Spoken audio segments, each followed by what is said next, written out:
ગુજરાત રાજ્ય માર્ગ પરિવહન નિગમ GSRTC દ્વારા બસોની સ્વચ્છતા માટે 33 ડેપોમાં ઓટોમેટિક વ્હીકલ વોશિંગ મશીન મોકલવામાં આવ્યું. કચ્છમાં ભુજ, માંડવી, અંજાર અને નખત્રાણા ડેપોને મહત્વના મશીનો ફાળવાયા.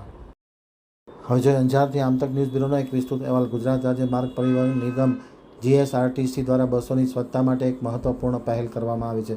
રાજ્યભરના 33 ડેપોમાં ઓટોમેટિક વ્હીકલ વોશિંગ મશીન કાર્યરત કરવામાં આવે છે, જેમાં કચ્છમાં ભુજ, માંડવી, અંજાર, નખત્રાણા જેવા મહત્વના ડેપોને આ ઓટોમેટિક વ્હીકલ વોશિંગ મશીન એનાયત કરવામાં આવ્યા છે. ₹11.60 કરોડના ખર્ચે ખરીદ કરાયેલા કુલ 80 મશીનોમાં દરેક મશીનની કિંમત આશરે 14 લાખથી વધુ છે.